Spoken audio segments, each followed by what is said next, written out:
Jenis dan bentuk komunikasi dalam organisasi. A. Komunikasi berdasarkan metode penyampaian. Yang pertama, komunikasi verbal. Karakteristiknya dilakukan secara lisan atau tertulis. Yang pertama, komunikasi verbal. Karakteristiknya dilakukan secara lisan atau tertulis. Contoh, rapat, presentasi, email, dan laporan tertulis. Kedua, komunikasi nonverbal, yaitu menggunakan ekspresi wajah, bahasa tubuh, dan isyarat. Contoh, gesture, kontak mata, postur tubuh dalam pertemuan bisnis. B. Komunikasi berdasarkan struktur dalam organisasi. Sama ada komunikasi formal, yaitu karakteristiknya mengikuti hierarki dan aturan organisasi. Contoh, memo resmi, laporan perusahaan, dan pertemuan struktural. Kedua, komunikasi informal. Karakteristiknya yaitu tidak mengikuti aturan resmi, biasanya bersifat santai dan spontan. Contoh, obrolan santai antar karyawan dan diskusi grup di luar kerja. C.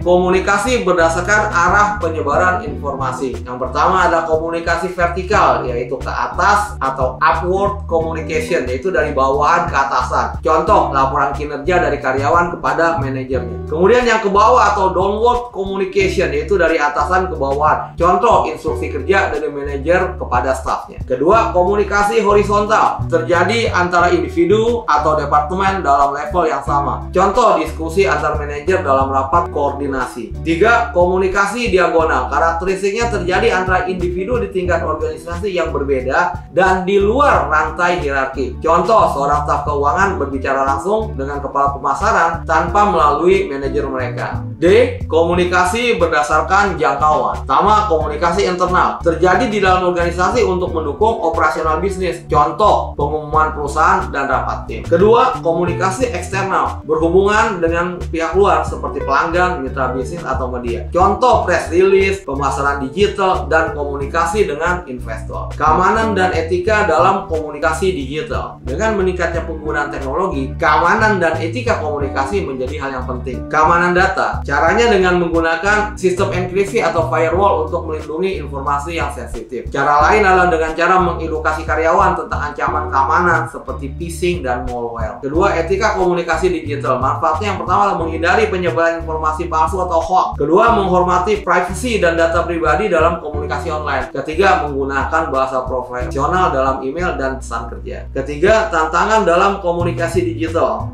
Ada potensi kesalahpahaman karena kurangnya komunikasi nonverbal. Kemudian juga informasi yang berlebihan atau information overload yang dapat menghambat produktivitas. Juga bisa menimbulkan ketergantungan pada teknologi yang dapat mengurangi interaksi manusia secara langsung. Proses komunikasi dalam organisasi. Tahapan dalam proses komunikasi: pertama, sender mengirimkan message, kemudian diterima oleh receiver, kemudian di sini ada pesan umpan balik. Apakah pesan sudah diterima? Apakah pesan tersebut sudah dilaksanakan, atau ada pertanyaan atau ada masukan lain ya. Dan di dalam komunikasi ini sering terjadi muncul yang namanya noise atau gangguan dalam komunikasi yang bisa mengganggu atau merusak pesan yang ingin disampaikan. Tahapan dalam proses komunikasi: pengirim atau sender atau communicator, yaitu individu atau kelompok yang memulai komunikasi, bertanggung jawab dalam menyusun dan menyampaikan pesan dengan jelas. Contoh, seorang manajer yang memberikan instruksi kerja kepada timnya. Kemudian pengkodean atau encoding, yaitu proses mengubah gagasan, informasi, atau pesan ke dalam bentuk simbol, kata, atau isyarat yang dapat dipahami oleh penerima. Pemilihan kata dan metode komunikasi harus sesuai dengan audiens. Contoh, seorang CEO menyiapkan presentasi PowerPoint untuk rapat investor. Pesan atau message, yaitu informasi atau isi komunikasi yang ingin disampaikan. Bisa berupa perintah, laporan, opini, atau informasi lain. Contoh, pengumuman kenaikan gaji dalam email resmi perusahaan. Saluran komunikasi atau communication channel, yaitu media atau metode yang digunakan untuk menyampaikan pesan. Bisa berupa komunikasi lisan, yaitu tatap muka, telepon, tertulis, yaitu berupa email atau laporan, atau digital, berupa chat atau video conference. Pemilihan